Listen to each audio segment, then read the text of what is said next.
1995 میں ایک بغاوت ہوئی فوج کے اندر. اس بغاوت کو ناکام بنایا جنرل عبدالوحید کاکڑ نے. بے نظیر بھٹو صاحبہ نے ان کو آفر کی میں آپ کو ایکسٹینشن دینا چاہتی ہوں, انہوں نے ایکسٹینشن نہیں لی. اور اس کے بعد پھر جب جنرل جہانگیر کرامت کا نواز شریف کے ساتھ اختلاف ہوا اور جنرل جہانگیر کرامت نے استعفیٰ دے دیا, تو نواز شریف صاحب نے بطور وزیر اعظم آرمی چیف کی تقرری جو ہے میرٹ پہ نہیں کی. انہوں نے نیچے سے سینیورٹی لسٹ میں بہت جونیئر تھے جنرل پرویز مشرف, ان کو اٹھایا اور ان کو لگا دیا. اور پھر جنرل مشرف نے کیا کیا نواز شریف کے ساتھ, پھر جنرل مشرف صاحب جو ہیں انہوں نے جنرل کیانی کو vice chief of the army staff بنایا اور بعد میں پھر وردی اتار کے ان کو آرمی چیف بنایا. تو جنرل کیانی نے کیا کیا جنرل مشرف کے ساتھ. اور اس کے بعد پھر پیپلز پارٹی کی گورنمنٹ نے ایک ایکسٹینشن دے دی جنرل کیانی کو, اور پھر نواز شریف صاحب نے ایکسٹینشن نہیں دی. اور اگین ایک دفعہ پھر نواز شریف نے میرٹ پر آرمی چیف کا تقرر کرنے کی بجائے نیچے سے اٹھایا راحیل شریف کو آرمی چیف بنا دیا. راحیل شریف نے ان سے مطالبہ شروع کر دیا مجھے فیلڈ مارشل بناؤ. جب انہوں نے نہیں بنایا تو ان کو مارشل لا کی دھمکیاں دینی شروع کر دی. تو اس کے بعد پھر راحیل شریف سے جان چھڑانے کے لیے نواز شریف صاحب نے اگین میرٹ پہ تقرری نہیں کی نئے آرمی چیف کی. قمر جاوید باجوہ صاحب کو پھر تیسرے چوتھے نمبر سے اٹھایا اور آرمی چیف بنا دیا. تو قمر جاوید باجوہ نے پھر کیا کیا ان کے ساتھ آپ سب کو پتہ ہے. اور پھر انفارچونیٹلی جب قمر جاوید باجوہ نے نواز شریف کو سپریم کورٹ کے ذریعے اقتدار سے نکال دیا, تو 2-3 سال کے بعد وہی نواز شریف جو ہیں انہوں نے عمران خان اور آصف علی زرداری صاحب کے ساتھ مل کے اسی قمر جاوید باجوہ کو ایکسٹینشن دی. تو آج نواز شریف صاحب مطالبہ کرتے ہیں کہ وہ لوگ جو عمران خان کو اقتدار میں لے کے آئے ان کا بھی احتساب ہونا چاہیے. تو کیا ان کا احتساب نہیں ہونا چاہیے جنہوں نے کہ عمران خان کو اقتدار میں لانے والوں کو ایکسٹینشن دی؟ تو میں نے یہ آپ کو ایک مختصر سی ایک تاریخ بتائی ہے کہ فوج کو سیاست میں مداخلت نہیں کرنی چاہیے, لیکن فوج کو سیاست میں مداخلت پر سیاستدان خود مجبور کرتے ہیں. وہ ایسا آرمی چیف لے کے آتے ہیں جس کے بارے میں ان کا یہ خیال ہوتا ہے کہ یہ ہمارا وفادار ہے.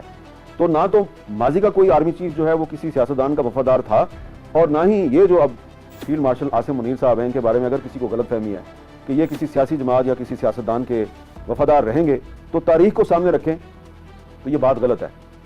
یہ کسی سیاسی جماعت یا سیاستدان کے وفادار نہیں ہوں گے.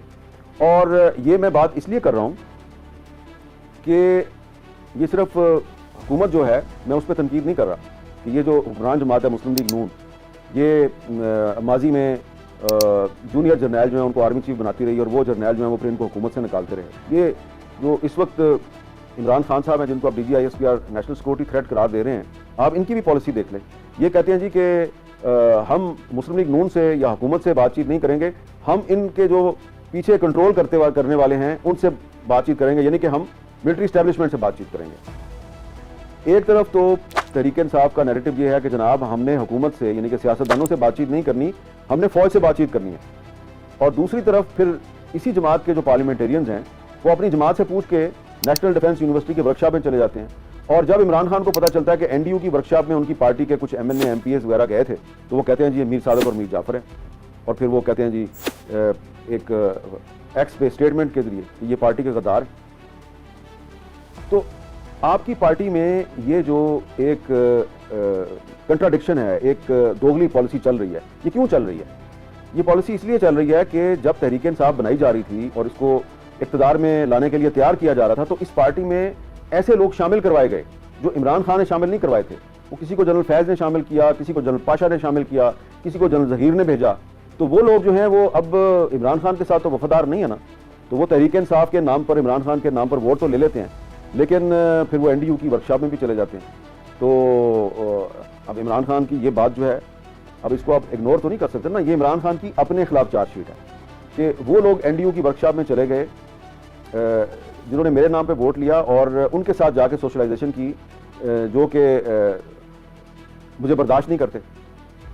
تو یہ پرابلم آپ کی پارٹی میں اس لیے پیدا ہوا ہے کہ آپ کی پارٹی جو ہے وہ اس میں جو لوگ شامل کروائے گئے تھے ماضی میں یا بعد میں, تو وہ لوگ آپ کے نہیں کسی اور کے وفادار ہیں. تو یہ پرابلم پاکستان کی تمام پولیٹیکل پارٹیز میں ہے, اور یہ پرابلم اسی وقت ختم ہوگا جب سیاست میں فوج کی مداخلت ختم ہوگی, جب سیاستدان فوج کو اپنے مقاصد کے لیے استعمال کرنا بند کر دیں گے اور آئین کے تمام آرٹیکلز پر صحیح طریقے سے عمل درآمد ہوگا.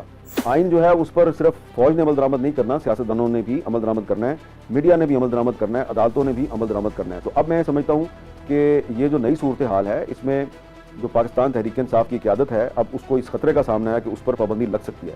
تو ان کو اپنی پالیسی جو ہے اس پہ نظر ثانی کرنی چاہیے اور مل بیٹھ کر کوئی ایسا راستہ اختیار کرنا چاہیے کہ اداروں کے ساتھ تصادم نہ ہو. آپ حکومت کے ساتھ اپنا اختلاف جاری رکھیں, لیکن اداروں کے ساتھ جو تصادم کی پالیسی ہے اس پر نظر ثانی کی ضرورت ہے. اور میں یہ سمجھتا ہوں کہ chief of defence forces general Asim Munir کو اپنے نئے عہدے پر تقرری کے بعد جس بڑے چیلنج کا سامنا ہوگا وہ یہ ہوگا کہ پاکستان کی فوج کو غزہ بھیجنا ہے یا نہیں بھیجنا. تو ظاہری بات ہے یہ فیصلہ تو حکومت نے کرنا ہے, لیکن کیونکہ امریکہ کے صدر ڈونلڈ ٹرمپ بار بار جنرل عاصم منیر کو اپنا فیورٹ فیلڈ مارشل قرار دیتے ہیں, تو جنرل عاصم منیر کو بہت سوچ سمجھ کے فیصلہ کرنا ہے کہ فوج کو غزہ بھیجنا ہے یا نہیں بھیجنا, کیونکہ پاکستانی عوام کی اکثریت یہ سمجھتی ہے کہ پاکستان کی فوج کو غزہ میں اس مقصد کے لیے نہ بھیجا جائے کہ وہاں پہ حماس کو ڈس آرم کیا جائے. اب انڈونیشیا کے صدر جو ہیں وہ پاکستان کے دورے پہ آ رہے ہیں. انڈونیشیا کے صدر پہلے سے اعلان کر چکے ہیں کہ جی میں اپنی فوج غزہ بھیجنے کے لیے تیار ہوں. اب وہ پاکستان آ رہے ہیں تو یہ بحث ہوگی کہ پاکستان کی فوج کو غزہ بھیجا جائے یا نہ بھیجا جائے. حکومت تو یہی کہتی رہے گی جی کہ یہ ہم فیصلہ کریں گے, سوچیں گے, یہ کریں گے. اس پہ پارلیمنٹ میں ڈبیٹ ہونی چاہیے کہ حماس کو ڈس آرم کرنے کے لیے پاکستان کی فوج کو استعمال نہ کیا جائے, کیونکہ اسرائیل جو ہے جو کہ بھارت کا اتحادی ہے وہ پوری کوشش کرے گا, پاکستانی فوج کے خلاف سازش کرے گا, وہ حماس کو اور پاکستانی فوج کو آپس میں لڑانے کی کوشش کرے گا, اور اس کے نتیجے میں ایک ایسی ناخوشگوار صورتحال پیدا ہوگی کہ وہ لوگ جو کہ پاکستان کے دشمن ہیں وہ پاکستانی فوج کے خلاف اور پاکستان کے خلاف پروپیگنڈا کریں گے. تو اگر اب عالمی حالات و واقعات کو دیکھیں تو ایسا لگتا ہے کہ پاکستان کو آنے والے دنوں میں بہت بڑے بڑے چیلنجز کا سامنا ہوگا, اور پاکستان کو ایک طرف افغانستان میں الجھایا جا رہا ہے, دوسری طرف پاکستان اور انڈیا کے درمیان ٹینشن ہے, اور تیسری طرف اگر پاکستان کی فوج کو مڈل ایسٹ میں بھی پھنسا دیا گیا یا الجھا دیا گیا تو اس کا پاکستان کو نقصان ہی نقصان ہے. ہمیں امید ہے کہ پاکستان کی جو سیاسی قیادت ہے اور فوجی قیادت ہے وہ ان تمام معاملات پر کوئی بھی فیصلہ بہت سوچ سمجھ کے کرے گی. بہت بہت شکریہ.